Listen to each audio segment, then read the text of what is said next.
Hey everybody, Happy New Year and welcome to the first episode of Ask Professor Paranormal for 2026 with my first ever guest on this particular show, Steve Gonsalves. Hi, Steve. Oh, hey, Lloyd. This is awesome. Thank you. It's going to be a Yeah, lot of fun. thanks for being here. Of So, for course. those who are unfamiliar with Steve, who is I would say, come to say, famous paranormal investigator at this point, especially because of all your media stuff that you've done. You were instrumental in helping to found the Atlantic Paranormal Society, along with Jason Hawes and Grant Wilson. Is that right? Yeah, yeah. Back then, I had a team of my own. We're going at it. Jay and I were buddies. We joined forces eventually. The team was actually called Rhode Island Paranormal. And then Grant, who was a webmaster, sort of told us that the web needed some help and we needed a new team name. And then, yeah, that's when the team really Oh, started. gotcha. Gotcha. Yeah. Well, we're going to talk about some of the things you've done, but you've been on Ghost Hunters, you've been on Ghost Nation, Ghost Hunter Academy, where you're a co-host of that. You have written a new book, or relative, no, actually, it's not that new a book, but it's a relatively new book Yeah. Thank you. called A Life with Ghosts. There we With go. the Zoom even. Thank you for putting that up, Mike. Really good book. It's a case book in many respects, as well as kind of giving a background on how you got involved in the field, which is pretty cool. And I think case books are always really interesting for people to take a look at. I will thank you for mentioning ESP Hauntings and Poltergeist, my first book, both the beginning at the end of the book. I Yeah, appreciate that of course. I mean, quite a anybody bit. who read that book knows it was quite influential, and I've been singing that book's praises and yours for many, many years. So it definitely, for sure. Thank you. Thank you. Thank you. Well, let's talk a little bit about, we'll take some questions from folks. I'll keep an eye on the questions over here on in the chat. So, folks, if you have a question for me or for Steve or for both of us, feel free to put it in the chat. I might not get to it right away, but that's okay. Most of the time, Steve, I do this show and it takes about 10 minutes before I get my first question anyway. So Okay, no problem. we'll see what happens here. I read in the first part of your book, of course, what got you interested. But why don't you tell the folks what got you interested? Because it was as a kid, me too, got interested in the ghost stuff. Yeah, I think like a lot of young people, that the things that are, I guess you'd say spooky, scary, you either go towards it or you become quite terrified of it. And I started as being pretty scared of that sort of thing. I saw a movie called The Entity when I was really young, not old enough to be able to be watching that sort of movie. My parents, of course, my mother was, mortified that that's what I was watching, just because I was way too young for some of the scenes in that movie. But it really kind of terrified me when at the end I realized it said based on true events. Um, and that's what really started propelling me to look at the fact that it isn't just these scary stories that are things that might be able to happen to me, to anybody. It couldn't actually happen in the real world in our physical environment. And I just really wanted to figure that out. And that's kind of what started my interest in my path.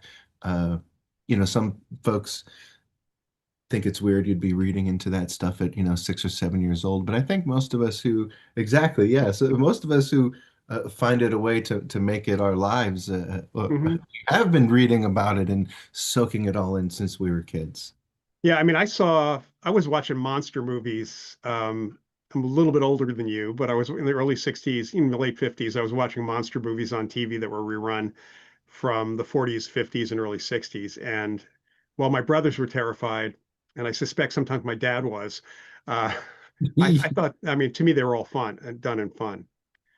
So I do Yeah, kind of relate to that. Um, have you ever talked to Barry Taff or Carrie Gaynor about the entity case? no, I have not.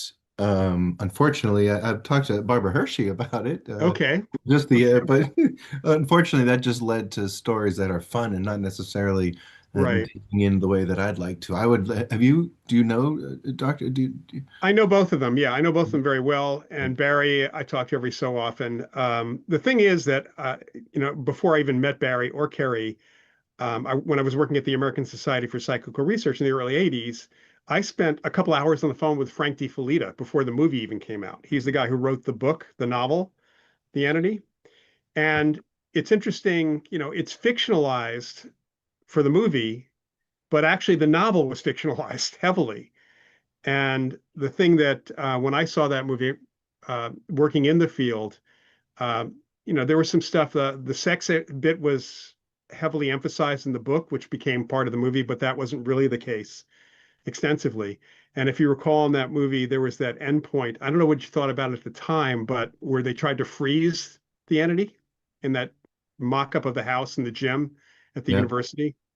Yeah, that's a part that still, I mean, no offense to anybody, but still seems a little, just how could you ever conceive of such a thing? But um, yeah, I do remember I, that.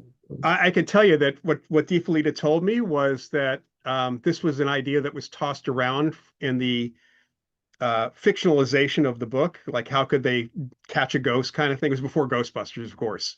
Hmm. So the Hmm. liquid helium thing was thought.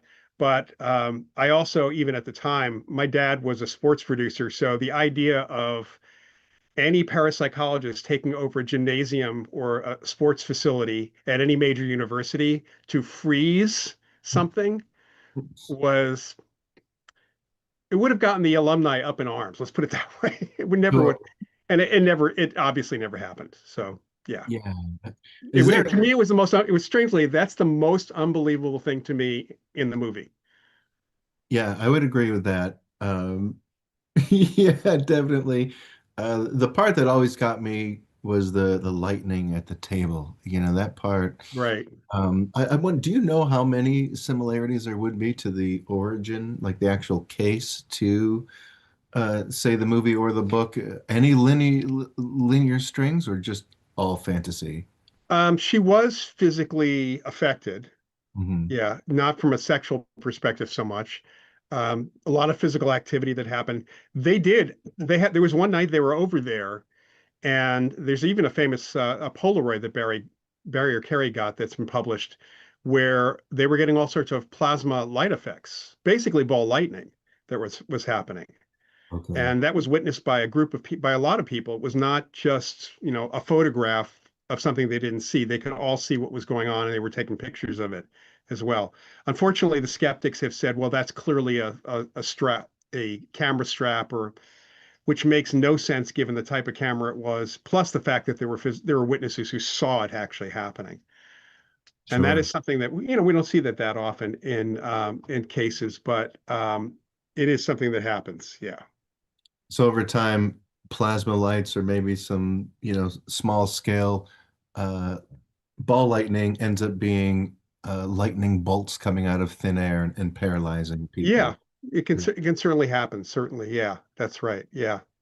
I know that you Poltergeist came out around the same time. Did you have a chance to see that movie?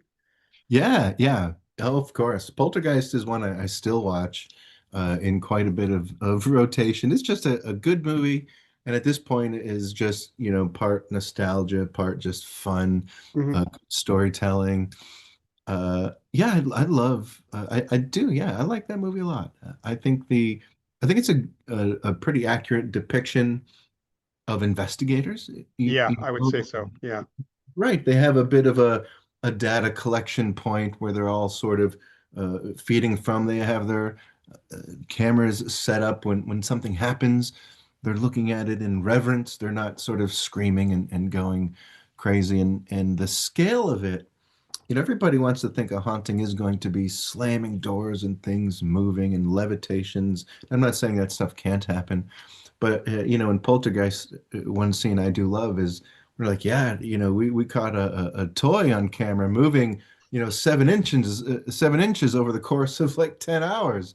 And they're excited about that. And he just opens the door and everything's flying around. Right, right. That was like the best scene for me too. Yeah, Yeah, it sort of yeah, shows the dichotomy between the real world of it and, the right. movie version of it. But even the way the haunting takes place, the beginning of the movie, the father is he has a great job. He's having fun. He's, with his family, and they have a great dynamic.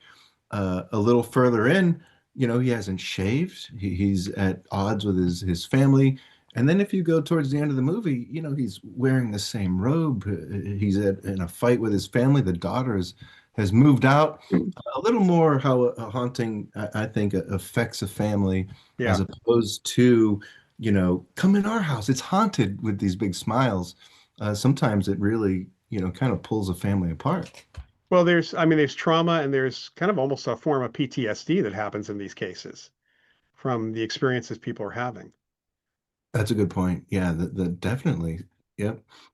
I Yeah. think, but yeah, that's a great movie. What do you think? Yeah. Is that a I mean, movie? I really like the movie. It's the thing that a number of us we had a graduate parapsychology program at the time. A few of us went to see that.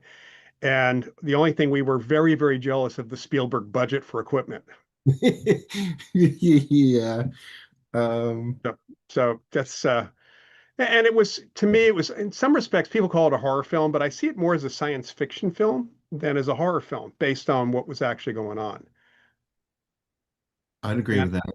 yeah, and then years later, I actually got to meet this couple that was suing their developer because they were digging a swimming pool in their backyard in a new development in Texas, and bodies fell out just like in the movie Poltergeist. Oh no.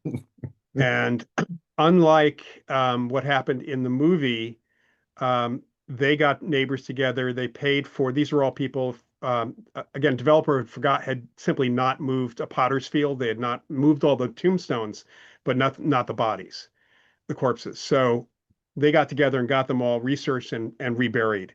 And after that happened, they started the couple and several other people had kind of thank you visits from some ghosts, apparently. Interesting. So it Okay. was kind of the opposite. There was a book, kind of an attempt to write an Amityville type book about the place, but only this one couple that bought into this writer who was making up all this stuff actually, it never actually made it very far. Let's put it that way. Okay. Yeah, because so much stuff was actually made up there. So I mean, you saw these movies when you were a kid. So how did your interest continue to develop with that? I mean, did you just decide that this is something you wanted to do? I didn't know it was something that, quite honestly, that people could do. I thought it was just still, I mean, I'm so young, still a bit of a fictional world. And I was reading books, by Hans Holzer, different authors, and soaking in more a bit of the ghost story element of it more so than the Right. investigation side. So it's still a bit of I guess a mystical world to me. But quite honestly, it was your book, this one, the ESP hauntings and poltergeists, and this is my original copy from back then. But I read it, and it was really the first book, and I'd read a lot of stuff from Ed and Lorraine Warren and everything I could get my hands on. Um, but that was the first book, quite honestly, that really, to my brain anyway, said, "Holy." SHIT for lack of for my elementary vernacular. But I very much was like, holy cow, like people, that was a big, light bulb moment for me that um, it is something that people do. And this book actually gives me some techniques, some guidance, and not just some, but I still think, you know, that people can learn everything they need to know from this book. I still use it as reference. It's just really, really awesome. And that book, quite honestly, was the one that it just became something that I carried with me all the time, read all the time, and sent me on that path. So I'd say it was definitely your book that put me in that trajectory, at least of soaking in things Hmm. and doing it in a way that is respectful, scientific, not me, but at least keeping that mindset of, two is a coincidence, three is a pattern. Let's really figure things out. Let's see how energy can interact in the environment for real, because if we see it in our physical world, it has to obey the current, at least, laws of physics, that sort of thing. And that book, really set me on that path of critical thinking, more so than just everything is a ghost type of mentality. But even then, I was young, and it, it then especially there was no way to see it as a career or something like that, unless you were, able to write books or well, we're a parapsychologist legitimately and could do, real research. And, it wasn't until I think, gosh, until maybe the 2000s, but it was just really set that path of how much uh, real heart and actual investigation skills goes into it. It's not just point and shoot a camera and say, where are you? Come out and show yourself. There's a lot of real study and work that goes on behind the scenes. And to get to your level where, you have a degree and you have these accredited and, the knowledge of all of every sort of aspect of the paranormal. A lot of people get pigeonholed, and I'm the tech person who I do EVP and, but I don't want to know about any of that other, or people get a bit pigeonholed, but to have people still that are so well-rounded in everything, because, parapsychologists, you'll know everything about every aspect of the paranormal, where some of us who aren't, we get a bit just that tunnel vision we can see, and not the whole picture of it all. Uh, Hmm. that was that for me. Long answer to a quick question, but that was what sent me on that path of, hey, this is something I can do myself also. Well, let's take, since you started talking about this, kind of the pigeonholing or kind of blinders in some respects, I think, with certain people. The ghost hunting community, you run. I mean, I've run into people who uh, all they seem to want to do is go into a place, turn out the lights, and do some EVP. And that I think that's okay for a tourism thing, but have you done cases, obviously not on ghost hunters so much, but have you done cases involving residences, people, private homes, families, things like that? Yeah, of course. Yeah. The team, my team that I had and TAPS, the team that Hmm. is Ghost Hunters. That's how we cut our teeth. It was all private residences. Our average case, I'd say, still for cases that aren't televised, 4 months to 2 years on average we spend. We've said with Ghost Hunters anyway, it is an investigation, but you're seeing a bit more of a preliminary type of investigation. A lot of aftercare has to come into place because Yeah. we are only at places for a week, 2 weeks, 3 weeks, sometimes if we're lucky, 5, 6 weeks. But that's max, and you really have to push for that amount of time. But yeah, definitely private residences, and getting a bit deeper into things. But on television anyway, it's hard to show an audience or let people know that you are at these places for extended periods of time. Full disclosure, there'd be times when, and we talk about it now, but we're just wearing the same clothes, every day for 3 weeks. We're making sure that our beards are all just right, so that they can cut it together in such a way that it makes sense. But we may be at, we investigated. We did a private residence in Tennessee. We took over, their house for a full month, and we had them at a hotel. Sometimes we'll arrange things like that. But yeah, private residence, we always do them. Bit more of a focus season one and season two, I think, for budget reasons. But later on, they definitely started having us go to, or at least airing, I'd say, because there are a lot of cases don't air. Um, a lot of the bigger places where it would be a little more eye candy for the audience. So, they're not relying specifically on, family dynamic and that sort of thing. But you're right. The average case can be quite lengthy. Um, and it's interesting. So I'll have people say, yeah, we investigated just like you guys. We went in this room for 15 minutes. We went here for 20 minutes. Like, no, no, no, no, no. We were in that room for 2 days. Like, but you can't really explain that in 42 minutes. No, no. I mean, I've done TV since the early '80s, and it doesn't matter how long you're at a spot. It ends up as, a lot of times it ends up as 2 minutes on TV. And and the sad thing is not being in really any control of the editing and how it shows up on camera, how it shows up on screen rather for things. With the private residences, how much do you spend time with the family or the individuals who have experienced stuff compared to staking things out at the location? That's a good question. Um, it all depends on the family. Some families, they want a few days with us ahead of time, or a lot of phone calls, a lot of back and forth. But actual boots on the ground, I'd say with them, a few days. It's not a terrible amount of time. And then how much they're involved with the investigation is always up to them. If Right. they want to stick around, if Okay. they sometimes they really are afraid and just don't want to even be around. But it's always up to them. We have pretty much as much time as we want with them. Um, and we're in constant communication throughout the investigation. But yeah, we spend a good amount of time talking to them, a good amount of time preliminarily, getting to not know them on a personal level necessarily, but getting to know the case. And sometimes we'll send, because we have a home team, which is like for taps anyway.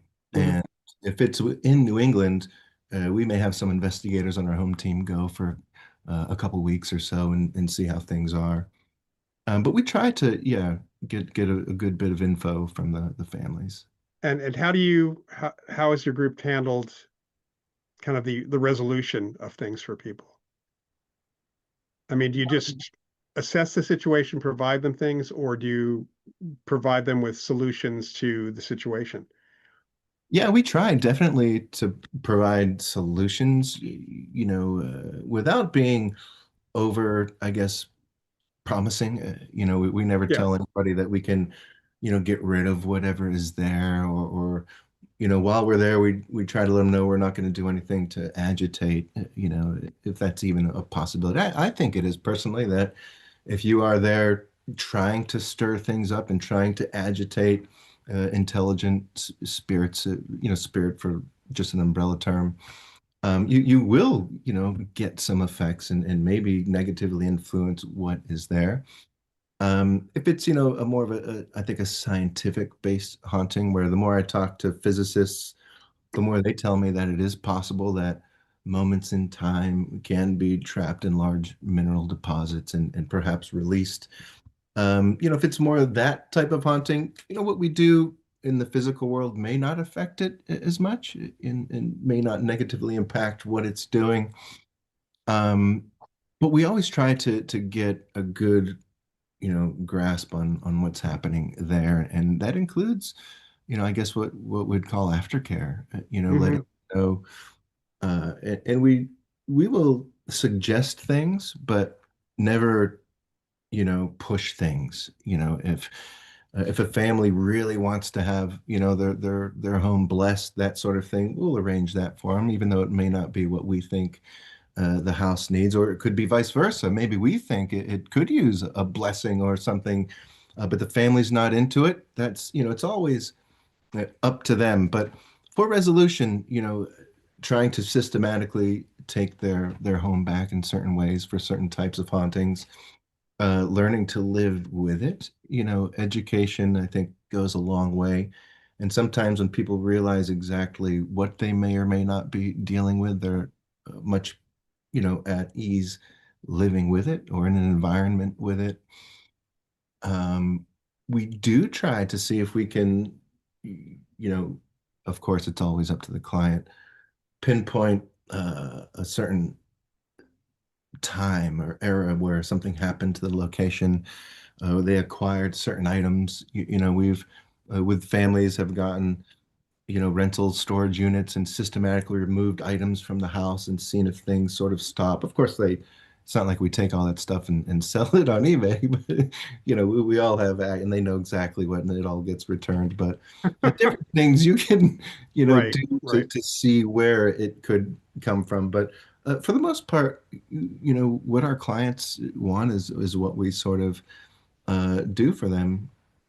And we do offer I mean, it's such a silly term, but it is aftercare, because once we leave, at least if it's on Ghost Hunters or Ghost Nation or any one of the TV shows you see, and you leave, quite honestly, they may not get continuous access to Jason, Steve, Tang, it could be other investigators or a local team that they're, now working with. But we do try, and a lot of our clients we still talk to and are friends with and still offer guidance and help. And luckily, a lot of them are, just overcome a lot of their sort of paranormal obstacles, if you will. Well, that's good. That's good. Yeah, I actually had a friend of mine who was part of his group in Texas was part of the TAPS family network Oh you yeah, folks sure. had. Yeah. And he told me that about 50% of the cases that they went out on, they would get there and people were very upset because the TV crew was not with them. Yeah, I can see that. That's Yeah. but Yeah. People just want to be on TV. So yeah, yeah. I mean, I would hope there's at least of the case managers or the local teams, I'd hope are setting those boundaries quite, I you mean, know, you know, uh, for the people that I've talked to, sometimes you can set those boundaries. People don't pay attention to certain things you say.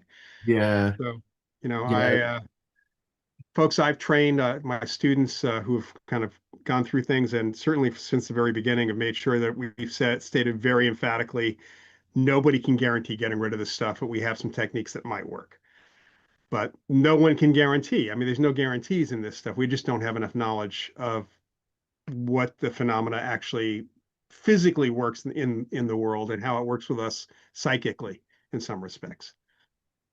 absolutely right. Yeah. I mean, I don't know how you could, prove or, give a guarantee. I mean, nobody even quite understands what it is or Right, how we right. can, Well, you know, yeah, and if there's a conscious entity there, an apparition there, um, they're part of the process. So whatever you do, if it's kind of like there's an old joke about vampires, and somebody um, holds up a cross to the vampire, and in a very thick Yiddish accent, the vampire says, "Listen, buddy, have you got the wrong vampire?"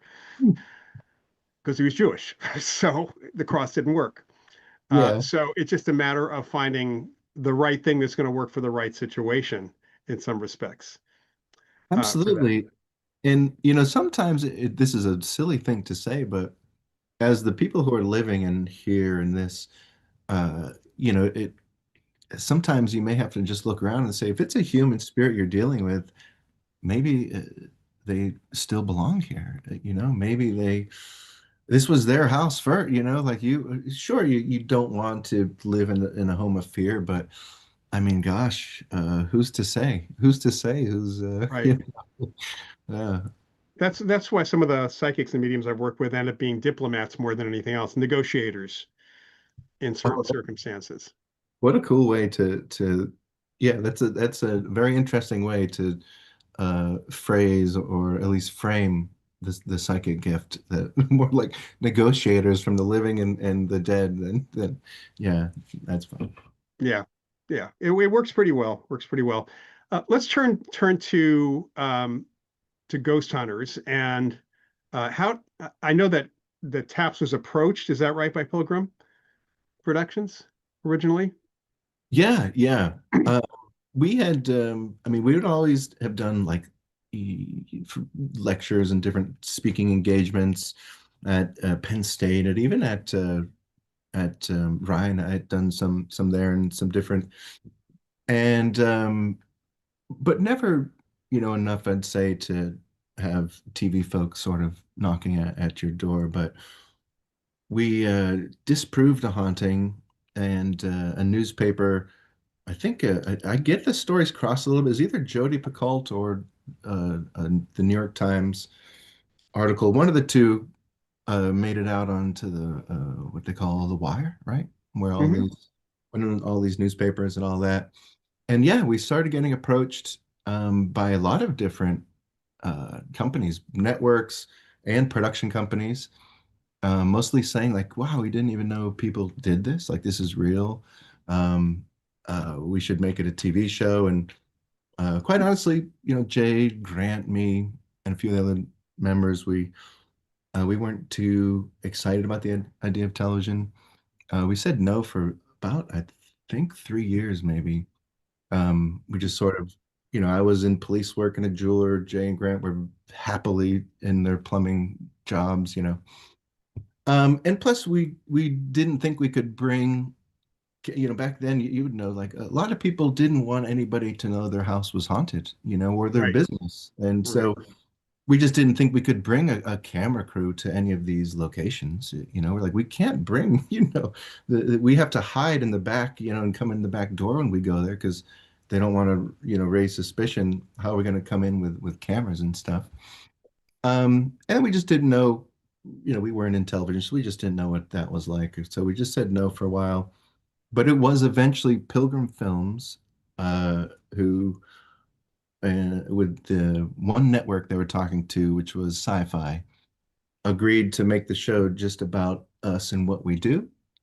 Because they all sort of thought that a ghost would just come, or they could sort of turn them on like lights, and Right. quite understand that no, we could go.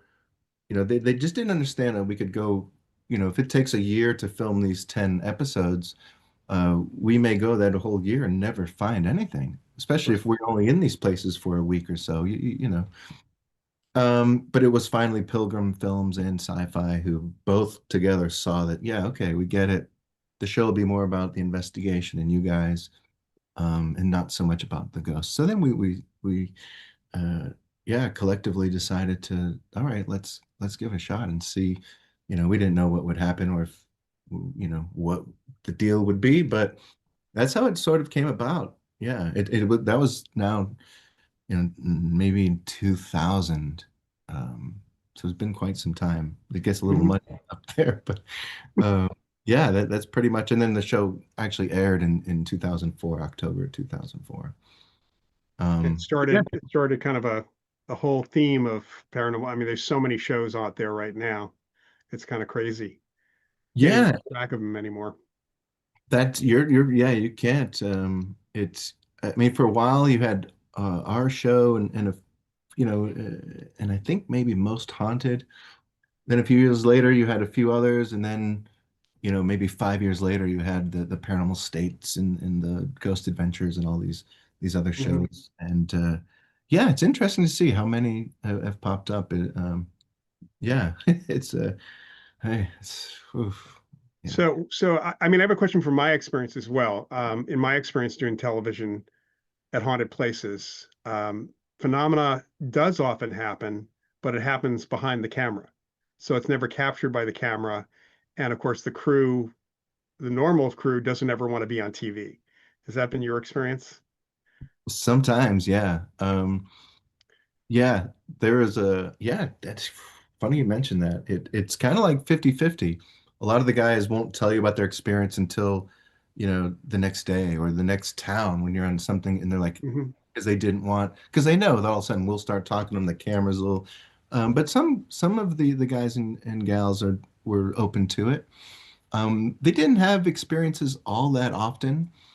I would say maybe in the 20 years of doing the shows, maybe 7 times total, maybe through. We did have one sound guy who had been with us for a long, long time, and became a really good friend of all of ours, and didn't really, he believed us, but the sound guys are not always in the locations. They may be in the van just listening. They may be, and he was always on the fence if he really believed in the paranormal. And we were doing a library once, and he asked us if he could come into the location because his RF frequency was having a hard time getting to his monitors. And so we said, sure. And he showed us where he'd be. And we started experiencing like, I don't even know how to explain it because these sort of things to me anyway just sound, I don't know, too movie-like or something, but it happened. I saw it. Books were coming and sliding on the shelf, like forward, and a few of them knocked off. This was at the Oosterhout Public Library. And after, he came up to me, visibly shaking and almost in tears. And he's a bit of a gruff guy. And he was like, I've always sort of just not quite, but I've always been out. He's like, I saw that with my own eyes. And he's like, I don't know how to experience to explain that. He's like, I've been with you guys for 20 years, and I now believe it, and it really changed his perspective.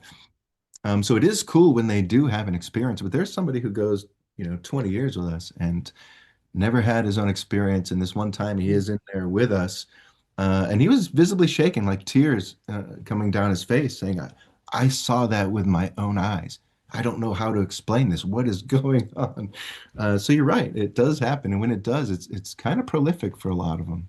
It is. It is. I've had some funny stuff happening at one location out here in the Bay Area, the Banta Inn, with especially in one dinner I was having. We were shooting a show. Can't even recall. I think it was for A&E, and I was with the director, his fiance, and the cameraman sitting at dinner in this place. And a salt shaker started moving back and forth on the table by itself, just like in an Abbott and Costello movie. I mean, I swear it was, and that was the kind of phenomena we had at that place. And he just looked at it and looked at me and looked at it and looked at me. And I said, "So you're going to talk about it? Are you going to go on camera and talk about this?" He said, "No, we can't do that. We can't do that." Yeah, Yeah, which is unfortunate. a Yeah. lot of them can think about their careers too, like, Yeah, it's kind of crazy. So uh, let's go to a couple questions here. Someone was asking if you've have any regrets about getting into the spotlight through television. oh gosh, regrets. You know, no, no. Regrets, and I mean, there are things that come for a while came along with it that, I think everybody who gets a certain amount of attention feels, just a little strange. Um, but no, no regrets. I'm not very much of a spotlight type of person. Hmm. So I can be a little shy, a little reserved, but um, it helped me come out of my shell, quite honestly. So if someone comes up to you in Starbucks and it's like, I love your show. You can't just stare at them blankly. You have to kind of say, thank you. So it did kind of teach me to come out of my shell a bit, Hmm. which is nice. Um, there's a very sweet, like, spill off that's really nice. I didn't expect, or, people tell you that, they got married from watching your show, or they survived cancer because of the will you get, all this, stuff that you think about and you don't expect. But I wouldn't say that's a regret. That's a nice thing, but I didn't expect, emotional baggage, like real deep emotional baggage that you think about it at night and things like that. But it's definitely not a regret. Um, Gotcha. Gotcha. yeah, I don't think so. I don't think any regrets. No. Mm-mm. Yeah, I only have some regrets about working with a couple of TV production people over the years, specific ones, but otherwise for me it's always been I grew up in a television family, so for me it was kind of normal stuff anyway. Let me switch tacks here. There's a question about sending out a therapist to kind of work with people uh, either during or after the situation. And I don't know if you have do you refer people to counselors, therapists, psychologists after? I mean, I know that bringing them along is not the best idea for a lot of reasons, especially a psychologist, but referrals, we do referrals as well where we can. Did you guys do that with some of the families as well? Yeah, yeah, absolutely. It's always a touchy situation, because some of them get a little defensive. Hmm. Maybe you don't necessarily believe what they're saying, and a lot of them will, you think I'm crazy, that sort of thing. So going at it, because we've had, especially when it comes to children, like maybe they should sort of be talked to by a therapist before you believe in all of the ghostly phenomena that is supposedly Right. surrounding them. Um, and we have suggested it on a few cases where, there's been a family dynamic that has been really sort of, and they are attributing a lot of, and you have them sort of work out some of their issues in the household, and see that the haunting sort of goes away or stops occurring as a bit of a byproduct. Um, and we do offer, yeah, yeah, we do. Not so much in the sense of, therapy to help get over what they've been dealing with. But therapy in the sense of helping them understand what they're Right, doing. Yeah. right. Yeah, I found, and this is not from me. This is actually going back to my training with other parapsychologists. I found that because when people are emotionally upset, I mean, let's face it, there is a bit of PTSD from some of these cases. There is that traumatic leftover. There's an effect, and I've found that putting in the context, PTSD is one of those things that we know firefighters get it. We know that veterans from the armed forces get it. Police officers get it. And I find that we've all found that using the context of that to suggest they talk to somebody is acceptable. It doesn't seem to make us think, they don't typically think right away that we think they're crazy, especially if you've been talking to them for a while anyway. Mhm. Um, sometimes people, I'm sure you've gotten calls from people who you would say have a less of a grasp on reality than the rest of us. Yeah, Uh, yeah. I mean, I get those quite a bit, unfortunately. Um, It's part and of yeah, it's part and parcel of what we actually do, I think, in many respects. Um, Somebody asked about what you thought about Bigfoot and portals, interdimensional portals. Okay, wow. Those are great questions. Um, you know, full, I mean, honestly, when it comes to portals, I used to just kind of think maybe, just a word that we would use in the field as that sort of you're punching a hole from the paranormal to whatever you would want to call the ghostly Mhm. world or the sub, whatever it is, into our physical world where you can see things. And the thought of a portal, place, an access point, always seemed a little, at least above my head in terms of understanding that. I just thought, no way, I would listen or at least in reading physicists, Brian Cox has said that uh, if there were other dimensions in a portal, it's very likely that if something were to come through, that it would collapse, much like a wormhole or a black hole. Right, Even right, if, right. So even if a sound wave or a light wave were to enter it, although theoretically possible, it would likely collapse on itself.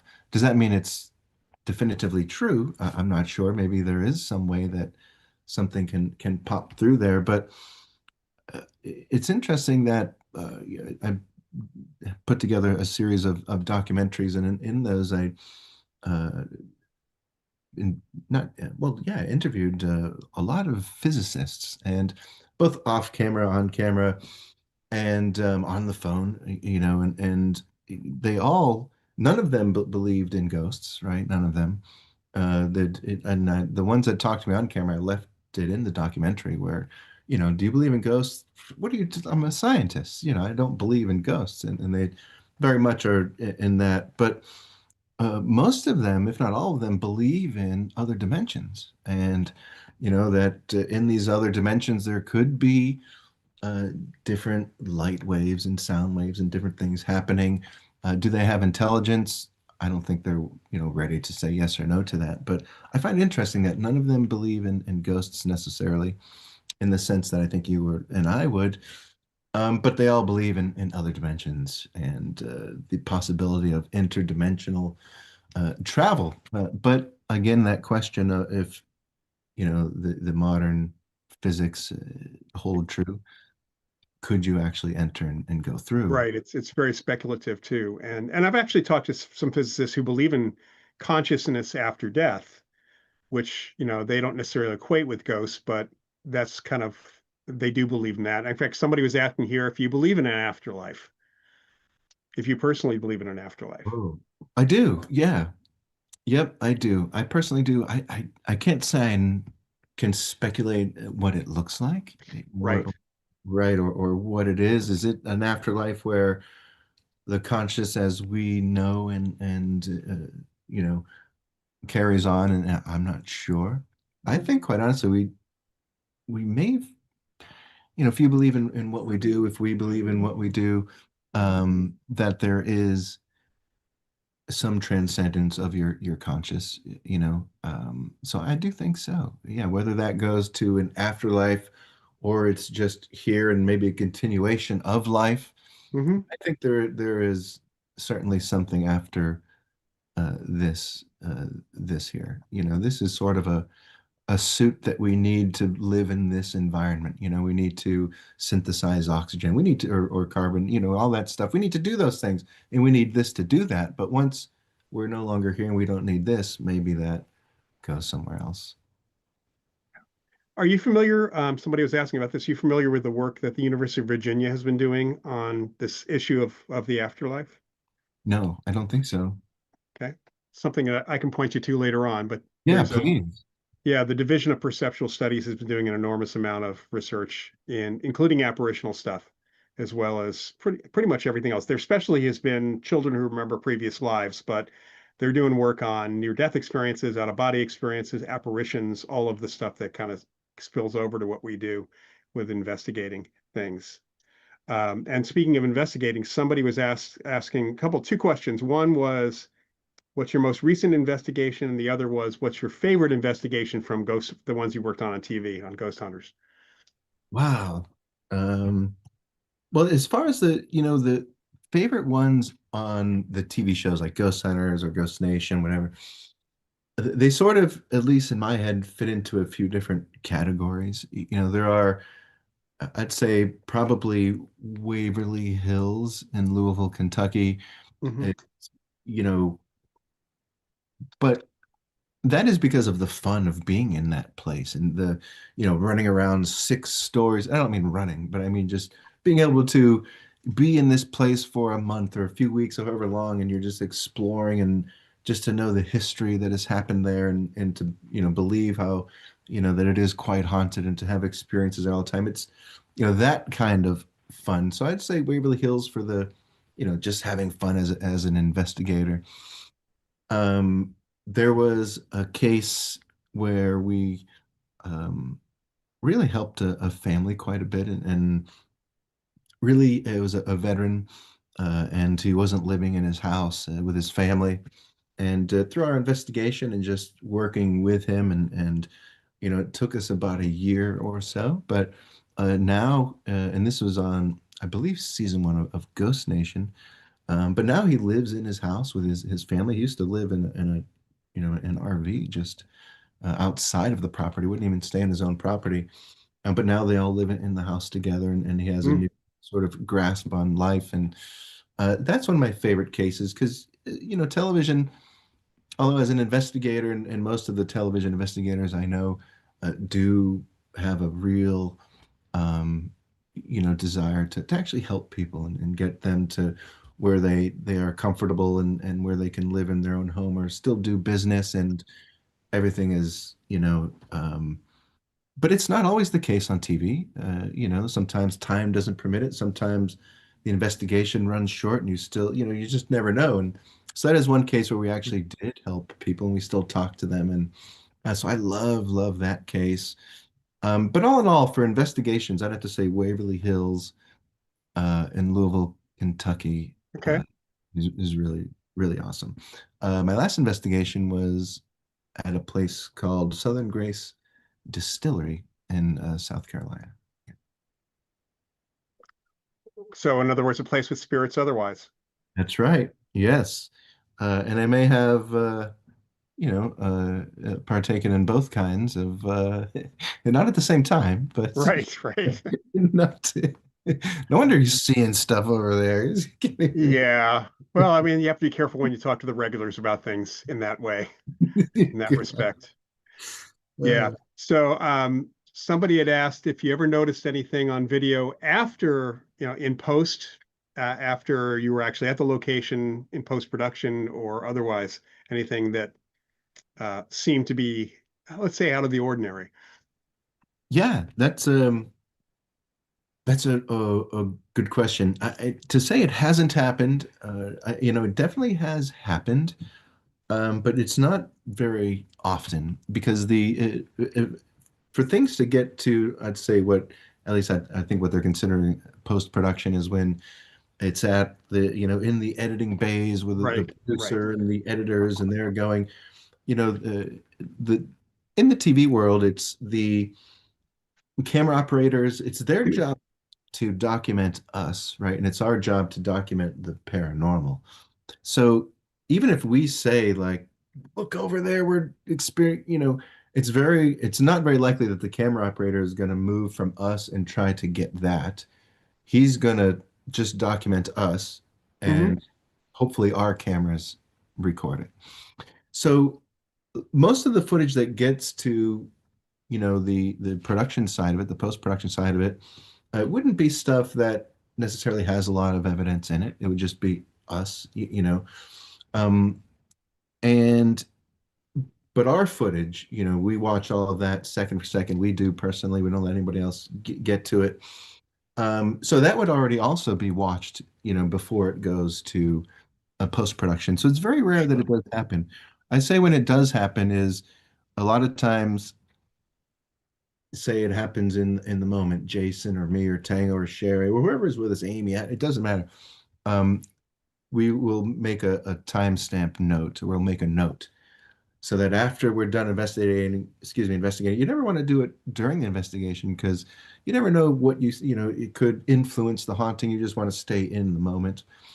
But after all said and done, we may say, hey, so between, you know, 10:11 p.m. and 10:48 p.m., we'd like a copy of that footage. We may rewatch it just to be absolutely sure. But it's pretty rare that, it makes it all the way to post production and we don't. Uh, Gotcha. Gotcha. um, So we've got only a few minutes left. whoa. First, it flies by, I know. Yeah. First of all, let me just give you a question that I think we both can answer here is how certain are we that ghosts actually exist? Ooh. Um, And I mean, I'm going to say 99%. I can't say 100% because there's always that possibility that what we're dealing with is something we have not put the correct label on. So I'll leave it at that. Yeah, we still need to know a lot more about consciousness. So I'll now toss it over to you. I love that answer. And we need to know a lot more about consciousness before we can even understand what any of that is, where it's going, where it comes from, where it Right. stays, where it doesn't, absolutely. Um, I would say for me, now, if we're saying ghosts, I think of, I think what most people think of where you see that visage of a person and maybe it disappears, maybe it doesn't, maybe it's see-through, maybe it isn't. But to you, it feels like it is somebody who is dead and they're not currently alive, and you would think of that as a ghost. Um, I would say I'm 90% there, 90% there. But whether or not I think it definitively has at least that type of haunting intelligence, I'm Well, 50, yeah, I yeah, would say. Yeah, I think environmental sort of slips, not slips necessarily, but playbacks, absorption, that sort of thing. A burn in of sorts, the more they sort of, dig into plasma and that sort of thing, might be a little more likely than the intelligent type. But I think yeah. all, I would say that the hauntings, the residual haunting stuff is almost definitively. I mean, I think we have a lot more evidence for that than we do for conscious entities for people who have died. And when I say ghosts, I usually mean the conscious type. I wouldn't say they're always intelligent because sometimes, people being people. that's a Um, good point. We should petition to rename that. yeah, I don't like using the word intelligent entity or intelligent spirit because I've met too many that are not too bright. Let's put it that way. That's a Go- good point. Ghosts are people too. They're dead, but they're still people. So Yeah. we have to kind of look at it that way in some respects. All right, so I'm just gonna throw something out. Do you have any questions for me? I mean, you've read ESP Hauntings and Poltergeist. You've used it. Do you have any questions for me before? Otherwise, I can take another question here. No, I do actually. I would say uh, for you and all of the research you've done, taking science and taking everything that you know from all of your studies, uh, what do you think could be? And I know that not everybody is looking for this, and not everybody needs to. But for I think general understanding, um, you know, can we ever, is there ever a way to prove that there is an afterlife? Not necessarily ghosts. I don't think anybody Right, wants right. to, but a lot of people out there dealing with things like death anxiety, dealing with real emotional stress from thinking about loved ones, and is there that hope coming from somebody that knows way more than I think most of us uh, do in this world? So I mean, if we look at the evidence we have from a variety of areas, it is it's not just simply a belief. There is some good evidence that consciousness can survive the death of the body, whether it's as a what we call a ghost, or we see that through near-death experiences in other circumstances as well. Um, that there is an afterlife, I think it all depends on whether you are coming from a materialist perspective and you believe that everything is and actually you can touch everything. It's either matter or energy. But we have a lot of good evidence interpreted. We can say that there is an afterlife. There's some continuation of consciousness. Part of the problem for proving anything in science, proof really is acceptance. It's not really science in general doesn't have proof. I mean, we have experience of gravity. We are just beginning to understand gravity, but it's always been accepted as a real thing, right? Mhm. And I just read an article that Einstein's description of time being relative, it's been shown now by data coming from Mars that time passes differently on Mars than it does on the planet Earth. So that's a physical thing with time space. And we're just learning these things. We know so little about consciousness that I only go by being certain there's an afterlife because all the evidence I've seen from parapsychology, over 140 years worth of stuff, working with mediums who are providing evidence in that way. But I think until mainstream science gets off the materialist boat and starts looking beyond, look, the consciousness is not just the body, then I think we're not going to get there. Yeah, yeah, For what it- yeah. they need that repeatability. They need that. And we have repeatability for some stuff, but let's face it, you can't get a ghost into the lab. Mhm. Yeah. I mean, I haven't figured out a way to motivate them yet. Yeah. A side question, do you think their interpretation of time and space, like, are they understanding what is, say, 2025 here, an hour, or to them is it there's no perception? Well, they certainly would have perception of the world in the sense that we wouldn't be able to have communication with them or even any interaction if they didn't have perception. But if you think about it, they're people without a body. So they don't have the normal senses, they don't have the body awareness. They're using ESP, non-sensory perception, to perceive the world and to even communicate with us. When people perceive a ghost, if you see a ghost, you're not seeing a ghost with your eyes. We've pretty much shown that that's not the case. That's one reason why you can't really photograph them as they might appear to you. And that's why not everybody sees them. It's a connection, a psychic thing. Mhm. But how much they're aware, one case we asked the apparition, are you aware of day and night? Are you aware of where do you go when you're not here in talking to people or appearing to people? And the response through a medium was no time where I am. I don't really pay attention to time. So I see the sun rising and setting, but it doesn't matter, basically, is what the response was. But Okay. I don't know how much they're actually aware of world events. Let's put it that way. Mhm. That's going on. Yeah. Okay. So maybe they're like, what is a year here may matter nothing. Probably would not be experienced the same way. I mean, there have been studies with people, with living people, putting them in environments where there's no clocks and no Mhm. indication of day and night, and that 24-hour body cycle extends much, much more. Oh, So interesting. they've lost their sense of time the way we have a sense of time because we have lots of stimuli and cues of that. Wow. So again, that just really depends on how much they're paying attention, I would think, in that Mhm. way. Whew. Well, we're kind of at the end here. I really appreciate you coming on, Steve. Of Let me course. And Mike, if you could put up Steve's book again called A Life with Ghosts. See if you get the image up. Otherwise, I'm going to reach for the book here. Oh, there we go. Good. Oh, Got it. mm, So go out and buy this book, everybody, for sure. thanks. And for those of you who are new, I really appreciate you joining. Normally, this is a show where I just answer questions from people.